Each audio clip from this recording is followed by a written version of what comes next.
Hey everyone. I really need to put a post-it where the camera is. Why? Because I always look over there.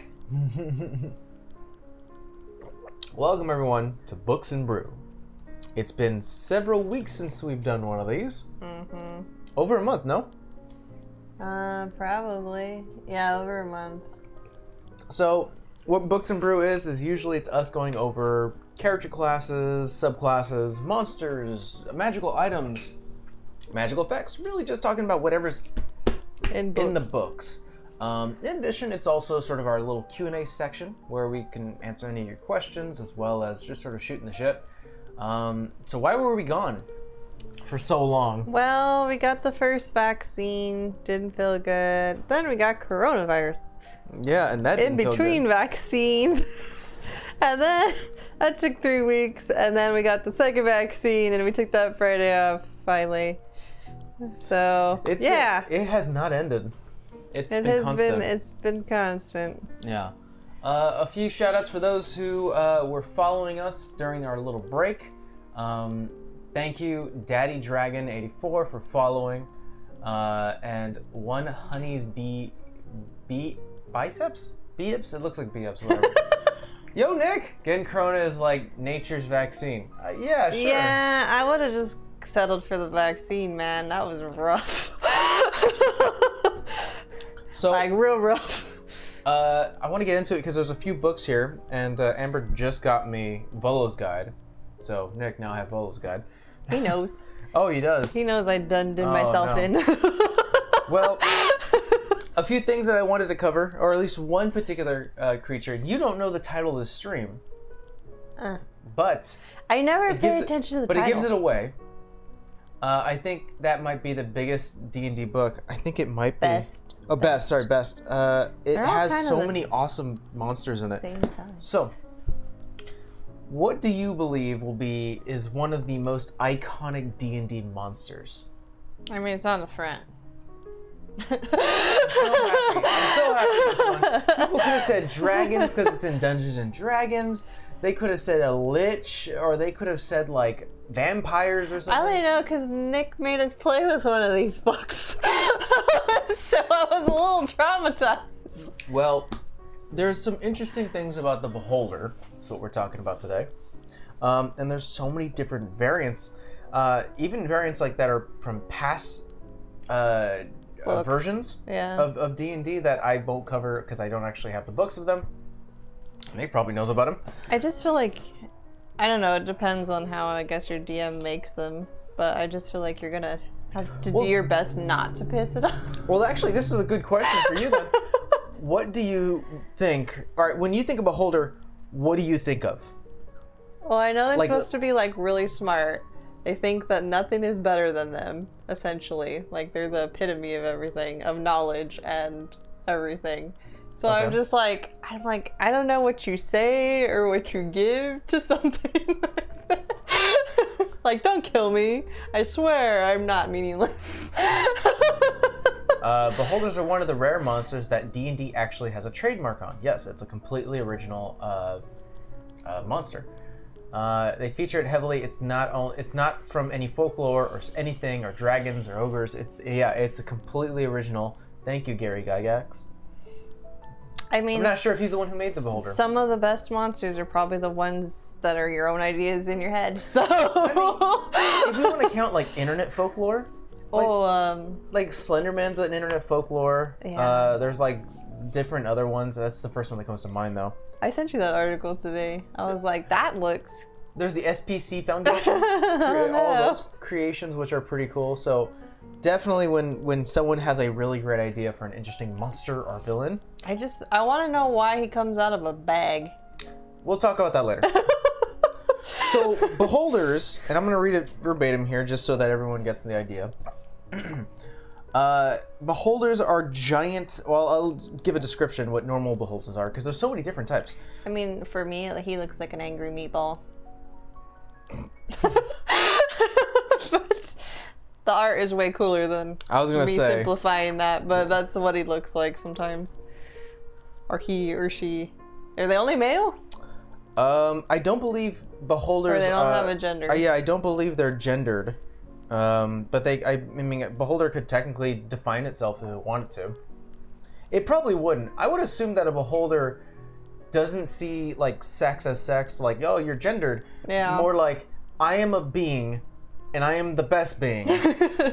So why do I need to define myself? What am I? I'm the best. I'm the best thing. Yeah. I don't know what this is. So beholders are basically like aggression, greedy, and even like fearful, all built into one person or one thing. I imagine it's like traits on the max, like turn the volume up on whatever the trait is. Well, I mean, all beholders see themselves as the great, like basically the highest of like perfection of beings. Everything else is below them. Even perhaps, and they definitely do not like other beholders because they both view the same way. They reproduce yeah, I remember. They do reproduce via dreams. And depending on the type of beholder, there's like different things that could happen. I think maybe those may be exclusive to like 3rd edition. But I'll go through them because there's also some here that I haven't read yet. I was resting before the stream. I shouldn't have done that. I should have been reading, but I didn't. So the few defining features that when it comes to beholders are obviously the super large, wide eye stalk, or at least the major eye that is in the middle of this sort of circular, meaty flesh, orb. In addition to that, multiple tendrils or like tentacles come out with like these eye stalks with small 10 little eyes that sort of circular around it, multiple randomly placed. Aren't you not supposed to look at the center eye? The center eye on the default beholder is an anti-magic cone. Oh, good. So wherever it looks, magic obviously stops. If you have any magical items, stops. But if you can hit it from behind, that'll work. If it doesn't know you're there. Which will be super difficult because it can see through those 10 other eye stalks. I thought it has like really good sight because it could just... Yeah, and since a beholder is also pretty much paranoid as well, it's always worried that something else is going to like try to attack it. So what it does is that it always builds up its lair. It builds up what it can to protect itself. Because not only is it great, but it also has to protect. It is also paranoid. Let's make an all-powerful being that is paranoid. Yeah. So they're definitely xenophobic. Enemies abound, so so every beholder behaves. Beholders are convinced that other creatures resent them for their brilliance and magical power, and even as they dismiss those lesser creatures as cruel and disgusting, beholders always suspect that others are plotting against them, even when no other creatures are around. So they think so highly of themselves that they kind of freak themselves out. They're like, if I exist and I'm the best, that means they want to topple me. And they're like, if someone was in the room with them, they'd be like, what the fuck are you talking about? Who? I'm like, you have a superiority complex. Yeah, it's like ramped up to 11. You need therapy. Not that you would believe the therapist, but... Are they all that purple color, or they can be different colors? I think, no, Xanathar, who's in the book, is actually... he's like orangish. He's like blue and orange. So, beholders can come in different colors. You have Xanathars? Yeah. He's like blue. Yeah, he's blue and orange, half and half. So they do come in different colors. The iconic one, which is the ones you can see, the Monster Manual, the Monster Manual, is like a pinkish flesh tone. Some beholders manage to channel their xenophobic tendencies into terrible dispositions. Rather than live in isolation, they are adaptly named eye tyrants, enslave other creatures. That's a good folding name. And controlling vast empires. So Xanathar, which I haven't played Waterdeep, but I know some of it about the lore, is that he is actually almost like the head figure of a crime syndicate. So obviously he is running things in the background and still freaking out that maybe his most loyal generals will probably kill him. Yeah, I was gonna say, you'd have to have some kind, well, maybe not. I just hope or trust, like, if they're that paranoid of other people, you would have to have something to be like, I have to semi-trust that guy to do his job, even though he may stab me in the back, because what are you gonna do? I feel like beholders. I mean, how could you build a syndicate? I think this is the scenario: is that Xanathar says, "Go do my bidding, or I'll fucking kill you," to the most loyal general, and the general will be like, "All right, yeah, you're a badass beholder," and he walks away and super convincing, afraid, and then Xanathar goes, "He's not afraid at all. He's probably gonna kill me in my sleep." Well, what if you offer like knowledge? Because they're supposed to be smart. I think I like the way that Nick played it. Or do they not share? No, I mean, if you offer knowledge, that's what we're suggesting. If you probably offer knowledge to a beholder that didn't know the knowledge, he would probably act like he knew it, and that your information was not like important. He'd be like, "Oh yeah, no, I know that there's a dragon to the north. I knew that." No, I meant like if they wanted to have a subject, like, and the subject wanted to know something that maybe the beholder knew. Oh. Like, okay, you go do that thing, then I'll tell you. Ooh. So. I guess that's up to your DM, really. It's kind of hard to, like... Well, because you were asking, like, what would he do if he was a crime boss? I'm like, I mean, you have something I want, whether it's information, a thing, a person, a something. Yeah. So, Beholder's lairs are fairly large, very alien-like, where they have, like, different figures and traps and random creatures that they will enslave. I would only imagine they feel better when they enslave, like, beasts and monsters that are pretty stupid. Because they're like, these guys can rise against me, but I know that I can kick their ass. Can they speak different languages? Beholders? Oh, yeah. That is a good question. They speak deep speech and undercommon. Huh. Though I can only imagine that, you know, any beholder could probably learn common fairly quickly. Well, if they're smart, I guess. Yeah. I'm just asking because I'm like, do they understand other creatures? I would assume so to a certain degree, but I think they would understand more or less like, oh, you're cowering. Now I understand where we're at. But that's not the only one. Obviously, beholders are fairly interesting. They have their own, like, long history, especially with, like, Xanathars. You know, there's a whole story along with them. There's also something called a death tyrant. Yeah, I remember that. On rare occasions, a beholder's sleeping mind drifts to places beyond its normal madness, because they're basically, we've already established that they're kind of freaked out all of the time. They're basically mad. So, their dreams will drift off beyond the normal madness, imagining a reality in which it exists beyond death. When such dreams take hold, a beholder can transform its flesh away and leave a death tyrant behind. The monster possesses the cunning and much of magic it had in life, but it is fueled by the power of undeath. A death tyrant appears as a massive, naked skull, basically full on skull here, with a pinpoint red light gleaming in its hollow eye socket.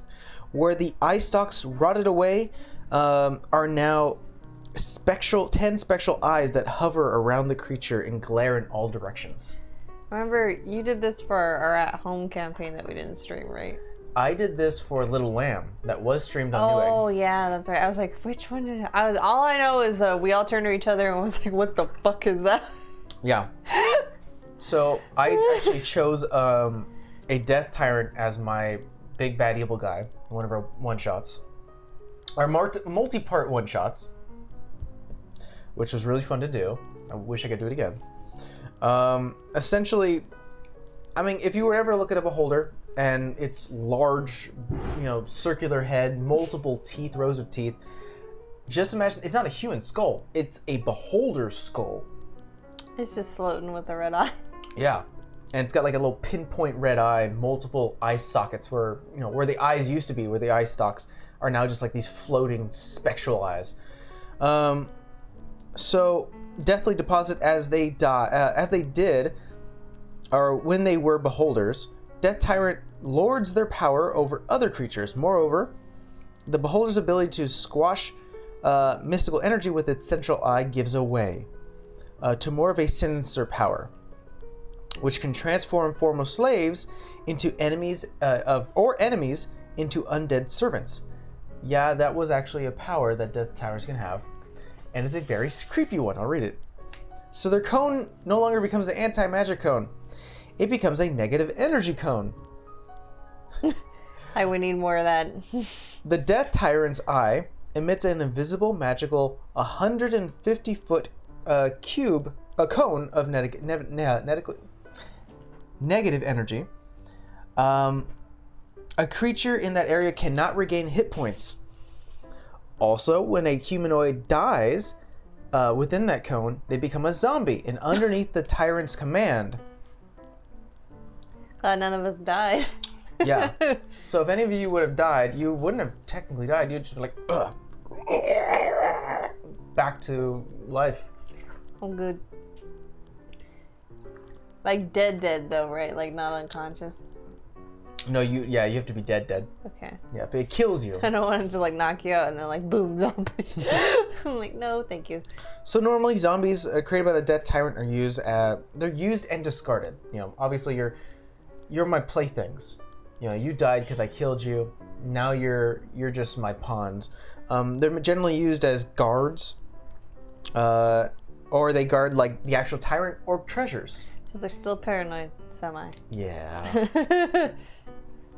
Death Tyrants embrace the undead and become the engine of destruction.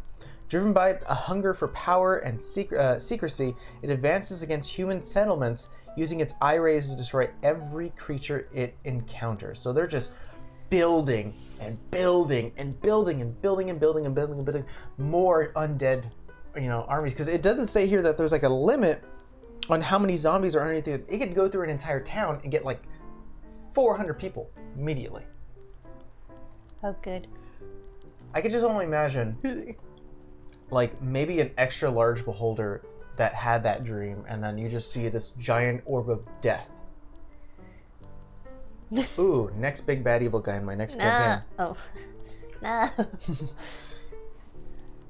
So yeah, and there are also regional effects that come with a Death Tyrant's lair, such as like creatures within a mile of the lair sometimes feel like they're being watched, even though when they're not. I thought we did feel like that. Yeah, you did. Yeah, I remember you kept telling us like to do a check to see if we would notice.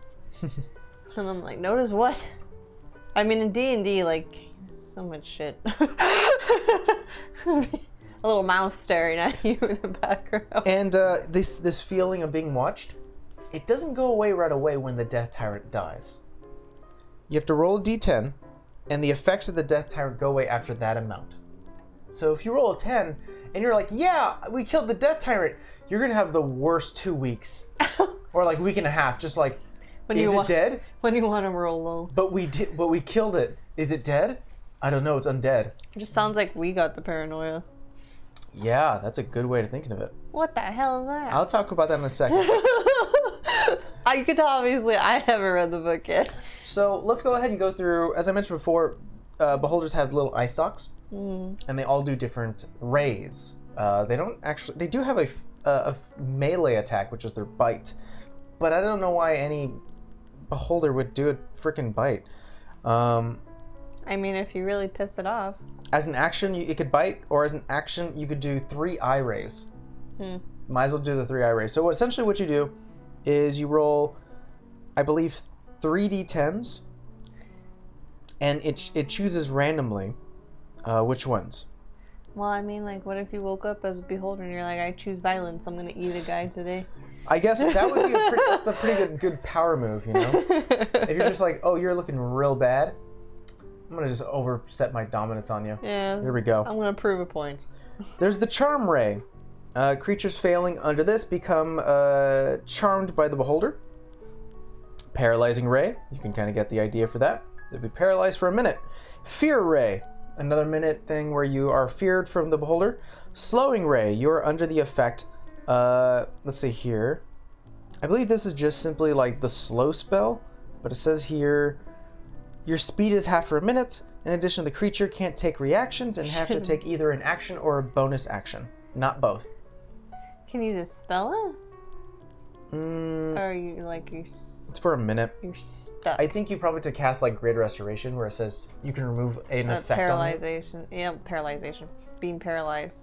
Yeah. Friday, guys. It's been a long week. Well, this is slow, so run slow. Eversion or how do you say that? You can see. A blood.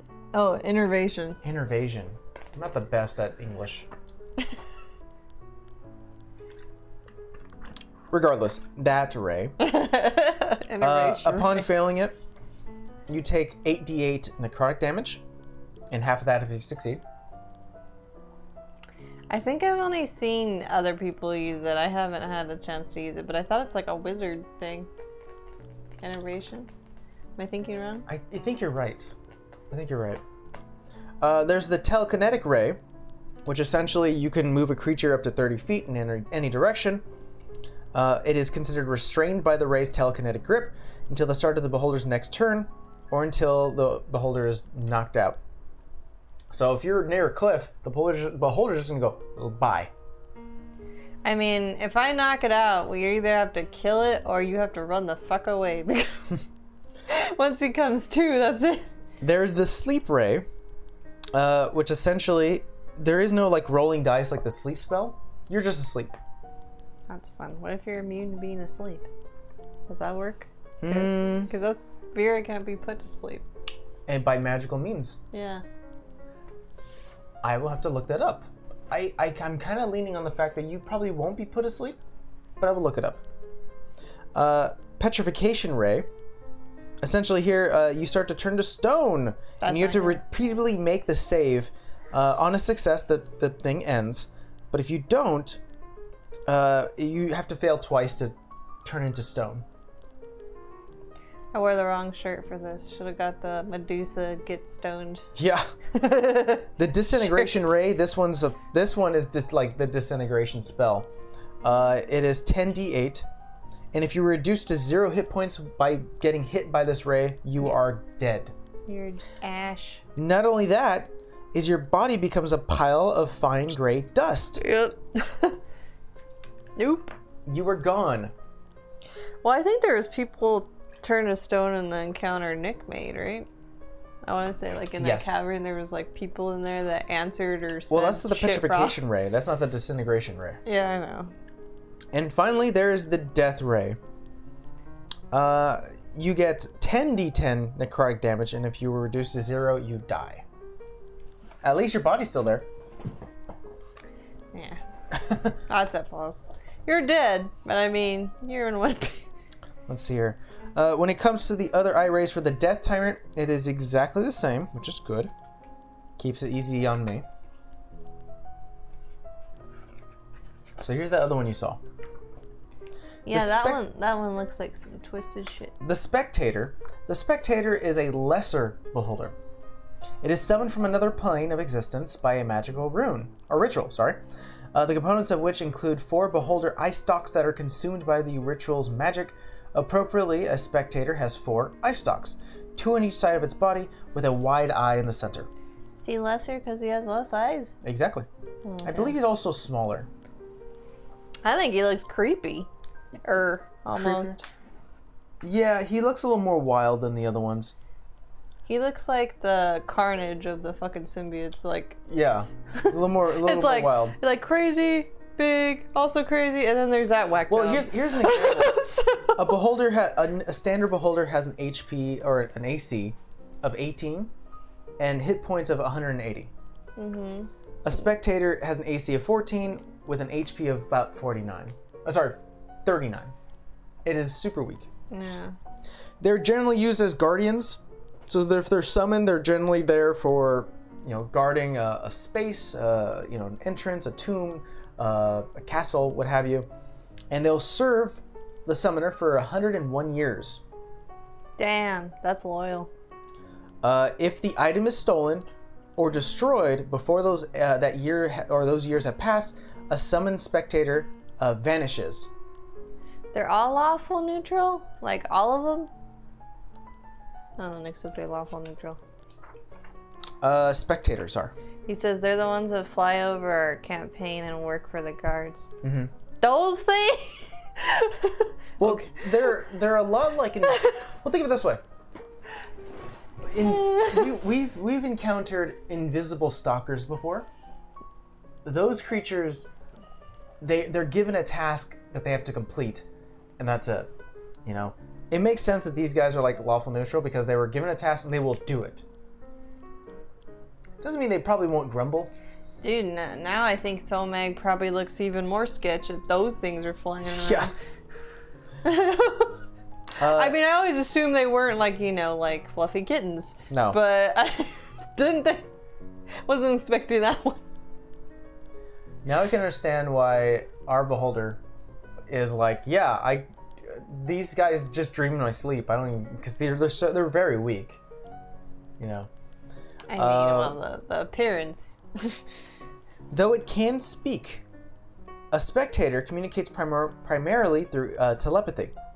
It is civil while on guard, openly discussing its orders and its summoner. So you could, if you could probably talk to it fairly well and make it some good checks, you could probably ask, "Oh, who's your boss, buddy?" And they're like, "The king. I'm here to guard."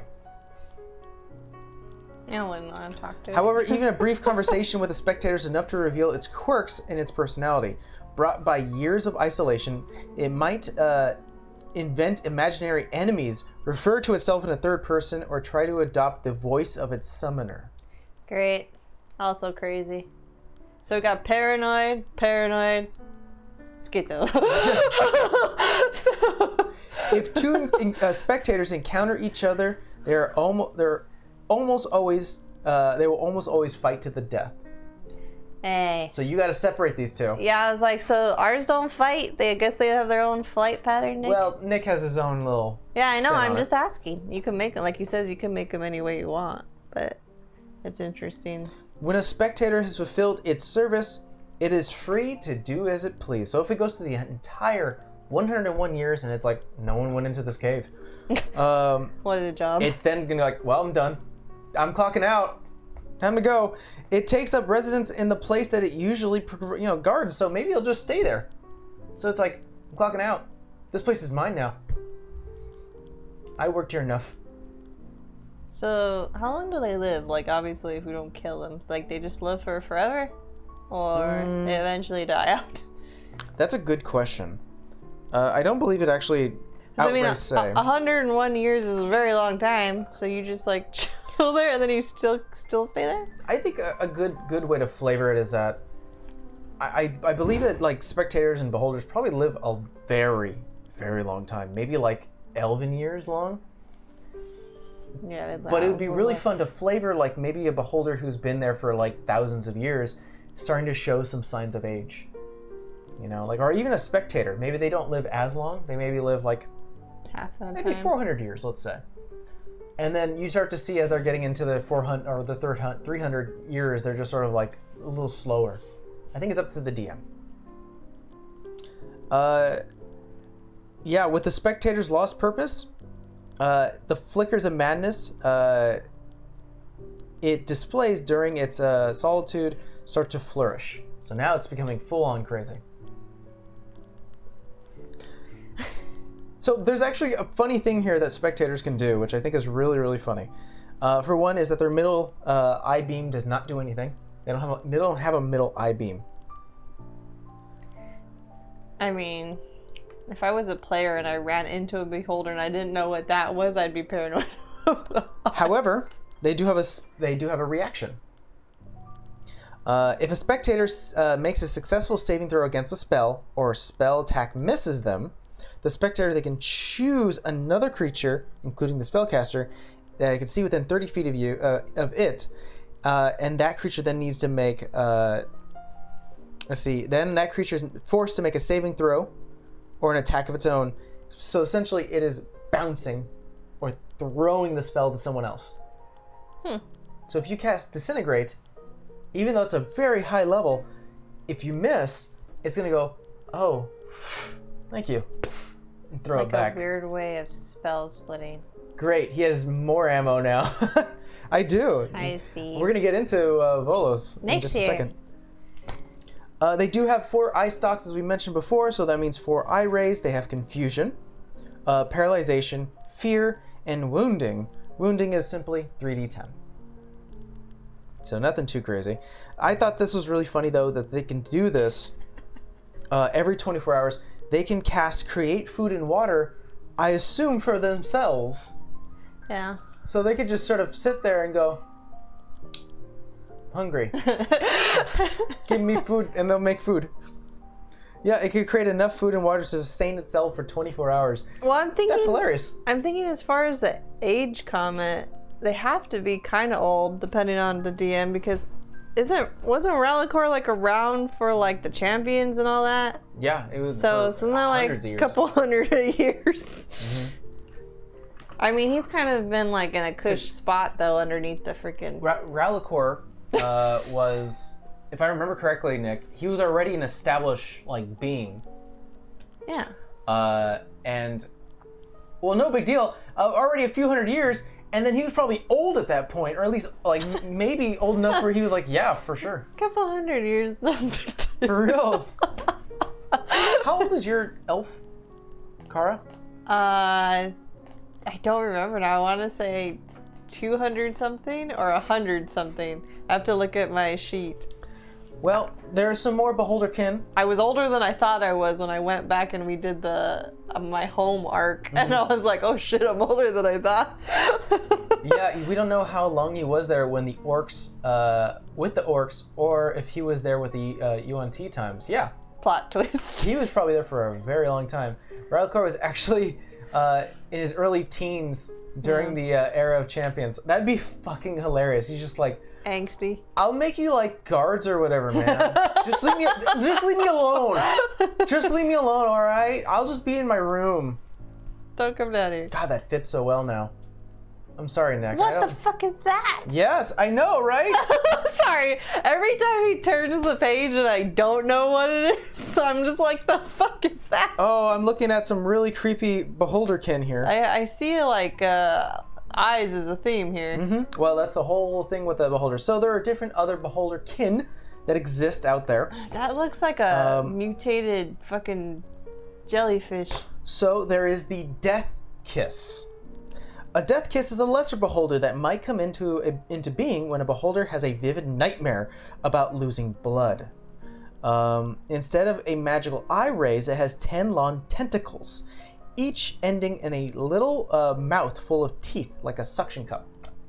Why do I feel like we're giving Mike ideas, but we're giving Nick reminders? In the coloration and shape, it is similar to a beholder that it dreamed up into existence, but the hue is more muted. So for the Death Kiss, hey, Devil. No bad touch.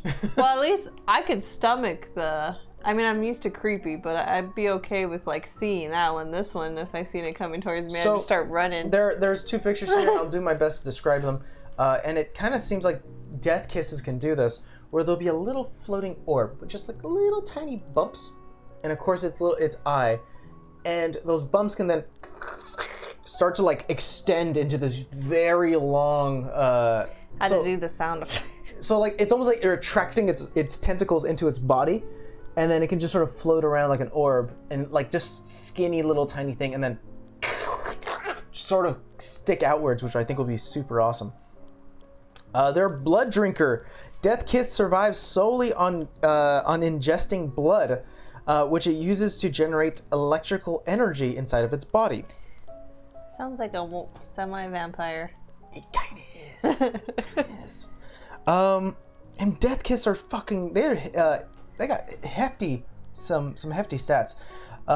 They are paranoid about dying from starvation. It obsesses drinking even little creatures such as rats in order to survive for as long as possible. After draining its prey, it abandons the corpse to scavenge.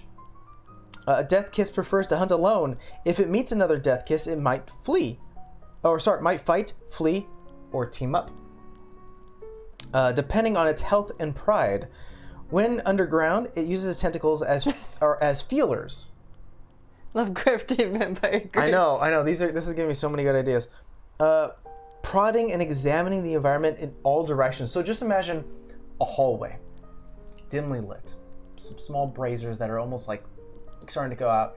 As your adventuring party starts to get closer, you start to hear. See, if you hear that sound effect, guys, you know we're in deep shit. like flesh slapping onto like a wet flesh slapping onto like a really like cold and wet stone. And then finally, as the thing starts to come into view, you just see a singular orb with multiple tendrils out touching everything and just making a barrier. Like you cannot get through this 10-foot range. And then you're just like, oh no, fuck back. Steve says, I don't like that. I don't like it at all. Oh, I already painted a good picture. I think I know what I'm going to put in the vote game. I mean, we're still traumatized from freaking octopi, man. Oh, yeah. And fucking crabs. You know what? There's only one time I think in our Mosted game that I think I freaked you guys out, and that was during the house. The Blake Manor. No, we didn't get hag. We got succubus. You know. Blake Manor. Oh. Yeah. I thought you meant that little dinky house, because I was thinking there's a hag that lives in there. Amber was. Vera wasn't. But then, like, you know, one hag. No. Fucking mushroom succubus. I tell everyone this. The biggest thing that we had in our last campaign that was not streamed was that the big bad baddies, one of them was a collection of hags. And I told everyone, I'm never doing hags again. Because it's I don't want to fall into that, like, they're the big baddies. No, not anymore. We're switching it to something different. There's so many awesome D&D monsters out here that I'm not going to rely on one. Well, I mean, hags are creepy. Like, there's different types. I was like, there's some that just, like, go and fucking replace somebody's baby. And then, like, when it comes of age, it's like, surprise, that's not your baby, you're a hag. I was like, fuck. They are the big baddies. Above ground, so below ground is touching everything. When it goes above ground, it usually keeps its tendrils or tentacles retracted while on the hunt, using it to lash out and extend to their full length to catch opponents off guard. So you're like, oh, the thing's super tiny. It's barely got any arms. Spider-Man's webs. They're also considered a false tyrant in poor lighting. With its tentacles extended, a death kiss may be mistaken for a true beholder. So that must be some poor ass lighting. Let's see here. It might purposely present itself as a beholder to an ignorant creature, but its behavior is rare. Since it's usually focused on hunting, it lacks its self-importance and paranoia as a true beholder. So it's not, like, afraid. It sounded like it was, though. Like, if it runs into another one of itself. Well, I mean, I feel like that's sort of common with all beholders. Like, either they fight or flee, or they don't want to do anything with each other, and maybe they'll work together, who knows. But this one is the first one where it's like, if it's not Xanathar, where it's afraid that everyone's going to get it. Yeah. It's thinking, oh, I'm going to eat you. One day. One day. It sounds like it's a me. It's like, no, I'm going to eat that thing, and that thing, and that thing, and you, maybe tomorrow. Yeah, we're friends. No, we're not friends. It can speak through any of its tentacle throats. Ew. Its voice sounds nasally and high-pitched. So it's like, bring me. That's not what I was thinking, but okay. Something like that. Sound like a little gremlin. Like, bring me a thing. You're thinking that, aren't you? Yeah. We use it high pitch. I don't know. I'll have to work on a I'll be like, yo, I don't know whether to be intimidated or laugh. So, they do obviously have their multi-attack. They don't have any eye beams. They can attack 3 times with their tentacles. And up to 3 attacks, and they can replace by the blood drain once per replacement per tentacle.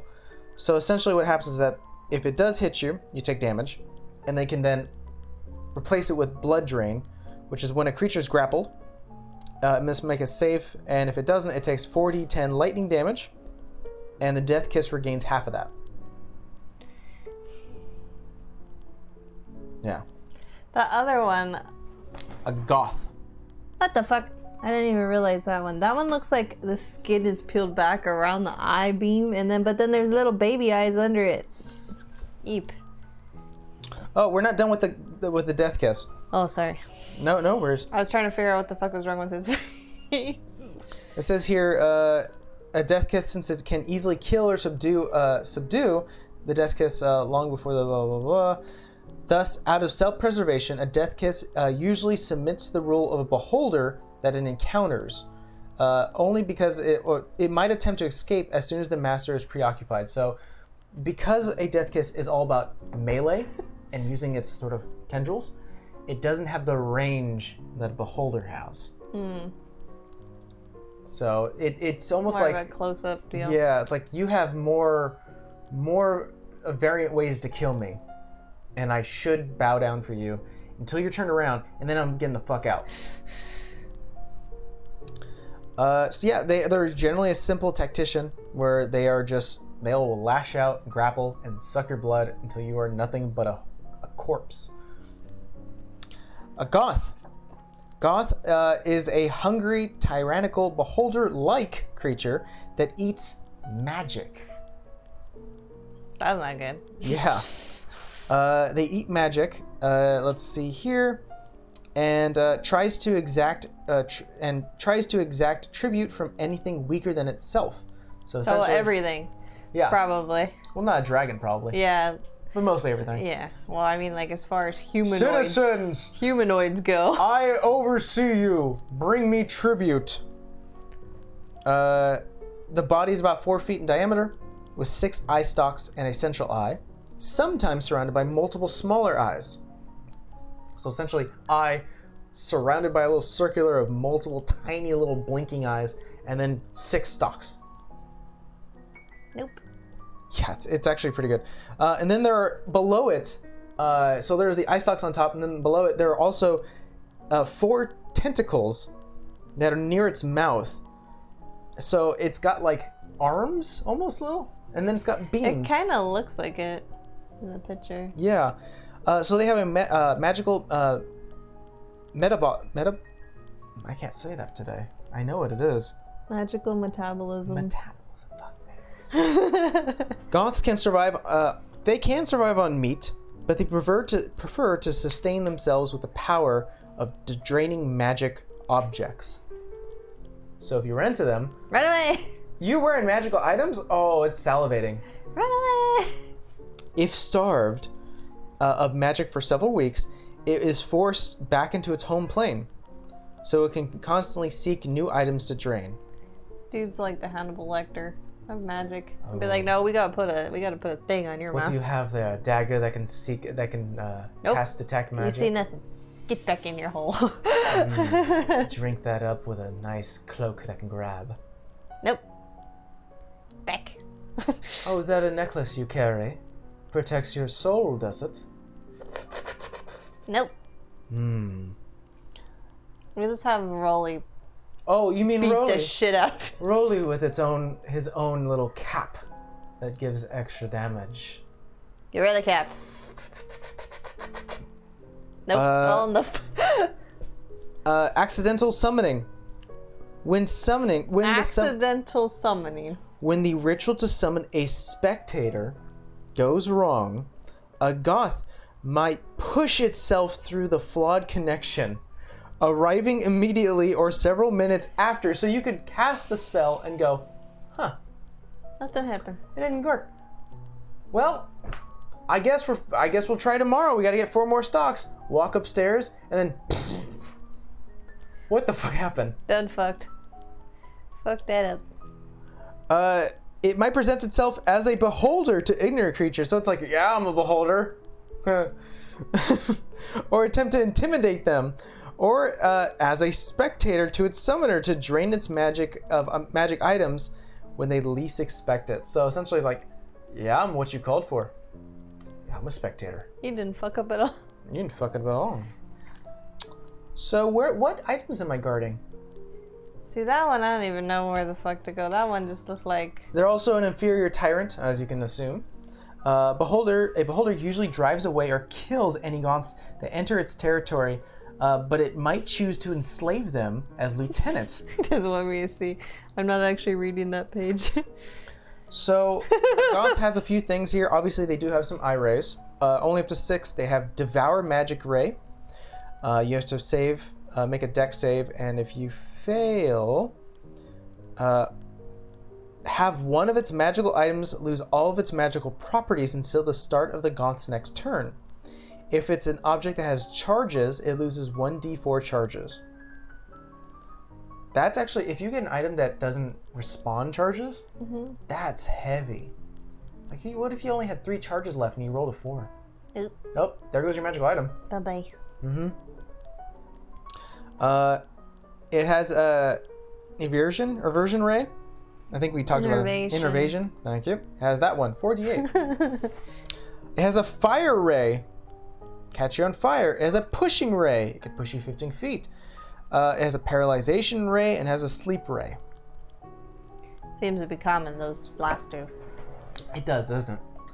It has a stunning gaze. When a creature that can see the Goth's central eye start its turn within 30 feet of the Goth can then force a wisdom saving throw. I mean, you may just be stunned because he looks ugly as shit, and you're just like, I don't know what that is. Yeah.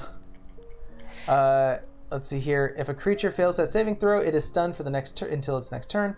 Unless surprised, a creature can avert its eyes to avoid making the saving throw, but when it does so, it can't see the Goth and must, obviously make everything with disadvantage and things like that.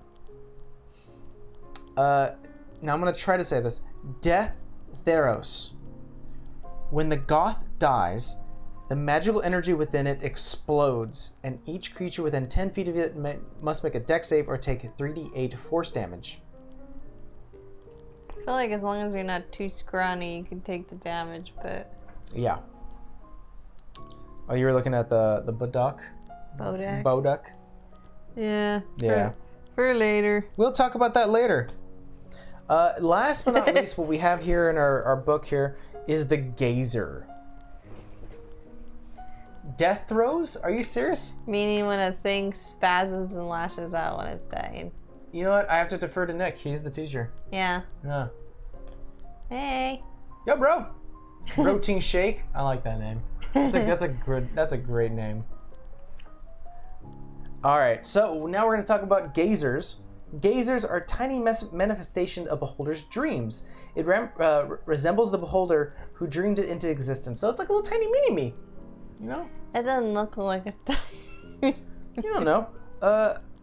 Beholders find gazers annoying and tolerate their presence like spoiled pets. So it's like, oh fuck. Like a cat. All right, get up, go on, shoo. Go into the other room. Let's see, where am I at here? They're not very big. They're only about 8 inches wide. Oh, they're tiny. Mm-hmm. Like, oh fuck. These guys again. Yeah, they're tiny. They're a very tiny creature. It follows its creator like a devout, aggressive puppy. And sometimes, small packs of these creatures patrol their master's lair for vermin to kill and lone creatures to harass. They're guard dogs. It's almost like a parasite. Like, you know how they have those little fish that are attached to the shark all the time? Except these things know they're there. They're obviously a nuisance. They can't speak any languages and can approximately mimic words and sentences into high-pitched, mocking manner. So you're just like, "What the hell are you?" And be like, "What the hell are you?" Like, just like, "Oh, what is it doing?" It's like having your conscience on your shoulder, except probably more circulating. Beholders find gazers amusing and tolerate their presence.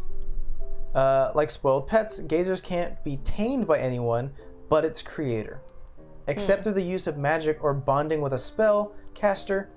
Let's see here. Some beholders with wizard minions insist that they take gazers as familiars because they can see through their eyes of the creature. And there is a variant of a gazer familiar. You can have a gazer familiar. I don't know how to feel about that. That would be an interesting dynamic if you were a wizard who had the option or already had a gazer familiar. Like, of all the things to choose, this is what you chose. Well, think of it this way. It's got eye rays. I mean, does your cat? I mean, show Temple. Get up to the camera. Well, essentially, the picture they showed, I would assume, is probably like a mini version of what this version of a beholder was. So you can see that. But, I mean, like it says, gazers are just little mini versions of whatever they look, the beholder looked like. Aggressive vermin eater.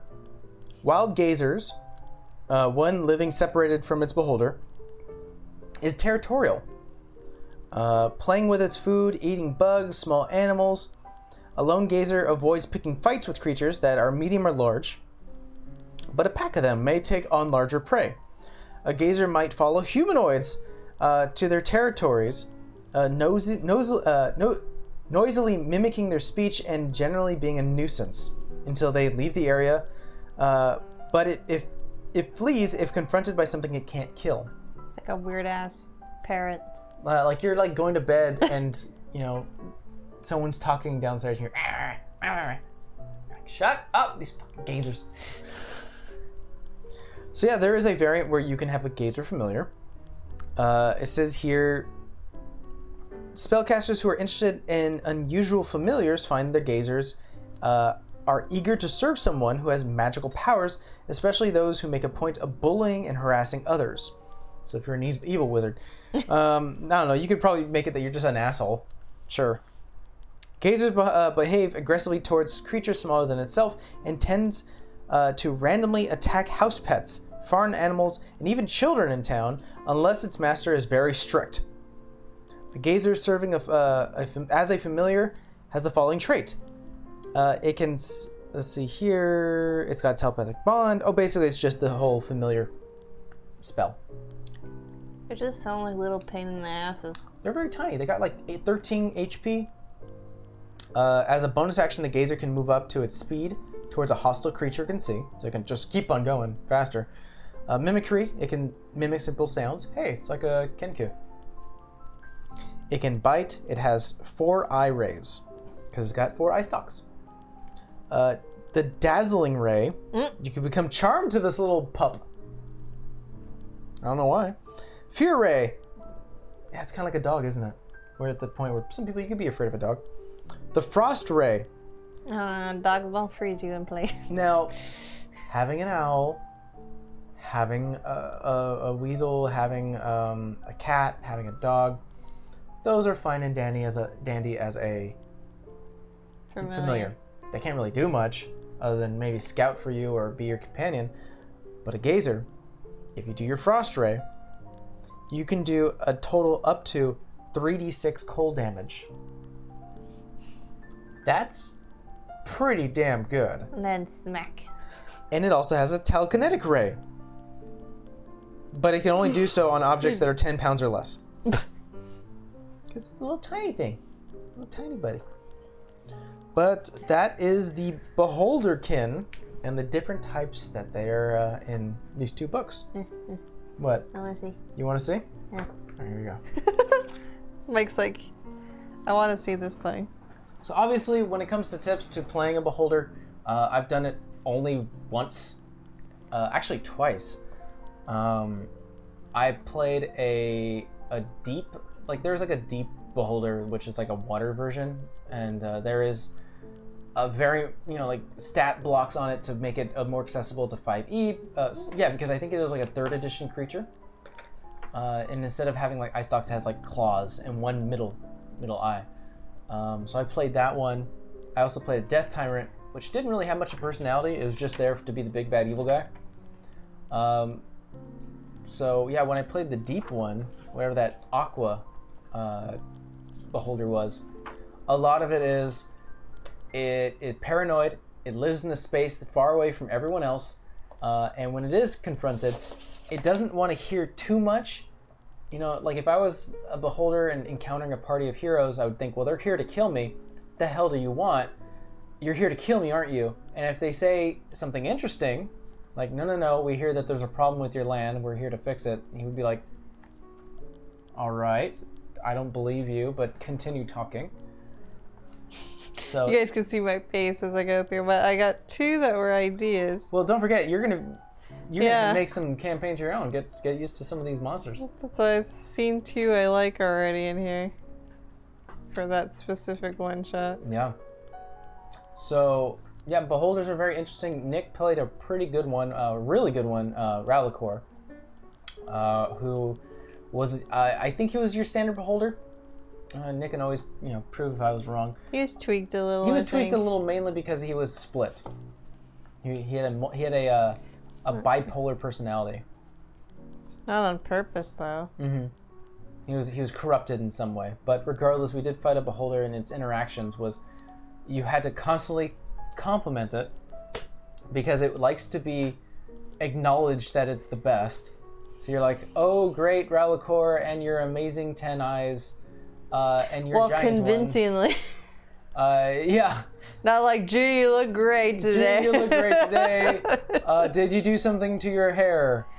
I think you did. This is how I always talk. Yeah. I'm just so ecstatic meeting you.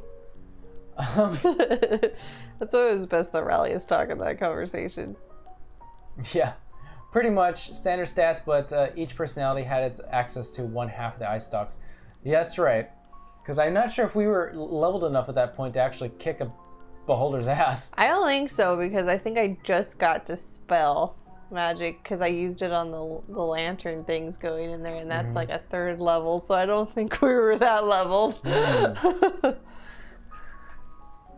So that's what I've learned on the best way to play a beholder. Also make their layers fairly hard to get to. As I mentioned before with beholders, what are we talking about? We're talking about the most classic D&D monster out there, the beholder. Oh, I just guessed. I didn't know you were actually going to you actually picked that one prior. Oh yeah, no, I did. Absolutely. I believe also in this book there's or maybe this one, there is actually like a beholder layer you can use as an option. Well, there's some what did I just pass right now? So essentially if I was going to make a beholder, I'd want to put him somewhere far away because beholders definitely are fearful of someone coming to get them, and they're so goddamn paranoid that they would probably situate themselves where maybe they're not too far off from a town that can continue having its minions raid and bring gems and goodies, but it would be far enough where it'd have to be a trek. Wouldn't it be cool if you made an Atlantean one, like it was underwater? I played one. Which one? You fought one. There was a beholder that had these claws. Remember? In Nomad. And it was the one that let Serdan in. Oh yeah, that's right. That ass. Yeah, but that's cool. Yeah. So there is obviously options. I think I would make I don't want to pick. I was about to say swamp only because we're so integrated in a swamp environment right now in our current campaign. I feel like they would think it's gross unless it's used to that environment. Yeah, they probably would think it's gross. Because if they're that pretentious, I don't know about this. Oh, just I think I'd probably put it in a desert scenario, where it probably was maybe a day or 2 trek to maybe the nearest tomb. To the nearest civilization, town or village, but it would hold itself in a tomb, which would be perfect because if the tomb was made for a long lost king, it'd be I'm the king now, bitch. This is my tomb, this is my, and he would probably prop up the dead king somewhere, nope, not his anymore, it's mine. I think that would be very fitting for a beholder. Beholder's the ultimate introvert. Yeah. Where would you put your beholder? Well, I like the water idea. Yeah? Would you put him maybe near a very deep trench like Mariana's Trench, or what is it called? No, under, in the freaking ocean. In a little lost city. Oh, But okay. I don't know if they could survive underwater. I guess you'd have to adapt it to be like that. What if it had like it's like in its own little bubble? Like like if you were going underneath a cave and it's got like air pockets. Maybe Yeah. a super large air pocket within a cave underwater. Because I'm like, you wouldn't think. I mean, unless like you're a merfolk, obviously there's creatures and stuff in the water. But I mean, like, if you didn't know it was there. That's a good story hook. Like, you're out in the ocean and you see like one merfolk who is just sort of, by himself, maybe hurt, and you see him, you pick him up on a ship, and he's just like, help, help. There's a really bad creature down there who's hurting my underwater village, and I need you to help me. And if you decide to go there, you find out that there's a fucking beholder down there. Well, you hope somebody knows what it is, because like creature could mean anything. But that's definitely like that's a plot hook right there, or at least an counter hook. Because the inclusion of a merfolk, like, whoa, what are you doing here? Who are you? And they're like, no time to explain. My entire village is like, it's underneath this pocket of air and it's gonna fucking get trashed. I need you to help me. And, okay, all right, let's see what we can do. And then you start to do things. Then all of a sudden you find a beholder trashing underwater. I mean, they can be in different planes, right? They don't have to be just in the material plane. Yeah, I mean, there are definitely beholders, like we haven't even covered yet, that are in like 3rd edition. They're like, what happens if a beholder was in the Feywild and got warped? Oh no. Like, what would happen? And then all of a sudden you get like a chaos beholder or something like that. Or like a Shadowfell beholder. Oh no, now it's got like shadow dark magic. And it can phase in and out or something. I don't know. Nope. You know what would be really scary? Beholders are generally pretty intelligent. They're freaked out all the time, but they're intelligent. When it comes to manifesting thoughts into reality, that's usually the astral sea. Yeah. So what happens if a beholder, who has a very high intelligence, is in the astral sea and has nothing to do but think about itself? He's gonna make like 5 million versions of himself. Or he's gonna make himself 5 million times bigger, or stronger, or like, I need 20 eye stalks. And all of a sudden you got like a beholder. Yeah, I can see the eye stack thing because the paranoia. You don't want to see everything. Yeah, or maybe like, I don't know, man. It's such a crazy thought to have. New Big Bad Evil, put that in the brain. No. Put that in there. Take it out. No, it's gotta be in there. Write a note. Okay, it's in there. Beholders are fun. Mm-hmm. I personally think. If you're playing them, yes. If you're trying to kill them, no. I personally think that this is me. And you can definitely do it a different way, audience. If you want to make your big bad evil guy a beholder, totally fine. I feel since they are so socially inept that they can't affect a large area that a big world ender would be. I mean, the way Nick did it, he was producing crazy ones. True, but they were generally centralized in the city of Thomag. Yeah, it wasn't everywhere. That we know of. I can't imagine, I can imagine a red dragon being a world ender or a continent ender. It would just start trashing city after city. Beholder would trash a city and go, I don't know anything about that city. No, I'm staying here for a second. And then Do I destroy it? Or... Yeah, and then think about it for a few hundred years and go, I don't like it there now. I don't like it anymore. Let's get it. Because then it'd be like, I destroyed a city of humans or humanoids. That's a city of humanoids. They probably want to kill me now because I did that. And they would be that way. I could definitely see it. So I can't imagine a beholder being a world ender, except maybe that astral one. That's a really good one. So I generally keep them, or at least I like to keep them as like mid bosses, or near like secondary bosses. So something you fight before you're level 20 or something. What's the new book? The Ravenloft or the Raven? Yeah, it's like a guide to the Ravenloft or something. Yeah. That one looks interesting. That one's interesting to you only because it has the Slenderman version. Or at least, yeah. I want to see what other creepy things are in there. But yeah, a lot of crazy things. Actually, Temple Steve, let me know if you're still here. we can actually announce this to you guys as well as to the audience, since we have some quick last-minute news. Good ones, good news. But we'll wait for the response usually. Here, okay. So we were lucky enough to be reached out to by Astral, and they are currently going to Dragon Con Online, and they're hosting a couple of one-shots. We've been asked to participate. We're gonna play. And so me and Amber, on the 29th, sadly that is when our buddies Temple and Steve will not be here. But regardless, we will be participating in that one-shot. And in addition, we'll also be producing it. We'll be producers of a one-shot for Astral for Dragon Con. Very exciting. Yeah, I think as far as what's been announced on what the one-shot is, it's called... I think it's called like... like Manor of Horror or something like that? I thought it was Manor of Mayhem or something. Manor of Mayhem sounds right. Hold on. That sounds about right. I know you sent it to me. I did. That's my other DM telling me something. I ignored that. Dude, he wrote me a whole novel. I know, I ignored it. I have to see. You have to see it? Here, I got it. Yeah, I think it's Mayor. Essentially what it is that we are going to a tavern as adventurers.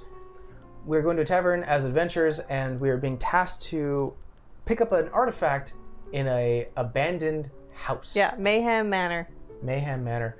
We're going to pick up an artifact in an abandoned house, and we will see what still lies within. So now we're gonna end up having to create some characters. I actually get to play.